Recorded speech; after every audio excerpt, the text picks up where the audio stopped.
नमस्कार, मी संजिता महापात्र, मुख्य कार्यकारी अधिकारी, जिल्हा परिषद अमरावती जिल्ह्यातील ग्रामीण भागातील नागरिकांच्या तक्रारी, प्रलंबित प्रस्ताव, विकास कामांची सद्यस्थिती तसेच स्थानिक पातळीवर महत्त्वपूर्ण प्रश्नांचा सविस्तर आढावा घेण्यासाठी माननीय पालकमंत्री महोदयांच्या निर्देशानुसार प्रत्येक तालुक्यामध्ये 18 फेब्रुवारी 2026 रोजी सविस्तर जनतक्रार निवारण दिन साजरा करण्यात येणार आहे।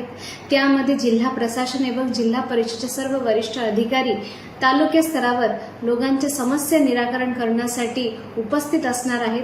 ह्या दिवस 18 फेब्रुवारी रोजी आपण संबंधित ग्रामपंचायत, कृषी, बांधकाम, घरकुल, पाणी पुरवठा, रोजगार, दिव्यांग कल्याण, आरोग्य, शिक्षण इत्यादी संदर्भात नागरिकांना त्यांच्या समस्या, तक्रारी, निवेदन जनसंवाद कार्यक्रमात स्वीकारण्यात येतील आणि जे समस्या तिथे निराकरण करता येतील त्याला तिथेच आपण तोडगा काढूया आणि ज्याला मुदत लागणार आहे त्याच्यासाठी आपण त्यानंतर 15 दिवसात त्याच्यामध्ये मार्ग काढण्याचं पूर्ण जिल्हा प्रशासन प्रयत्नशील राहील। सर्व अमरावतीच्या ग्रामीण भागातील नागरिकांना माझे आवाहन आहे की 18 फेब्रुवारी रोजी आपण सर्वांनी ह्या जनतक्रार दिनानिमित्ताने तिथे उपस्थित राहावी, आपल्या समस्या मांडवावी आणि त्यानंतर ते समस्येचे निराकरण करण्यासाठी जिल्हा प्रशासन आणि जिल्हा परिषद तत्परतेने काम करतील। धन्यवाद।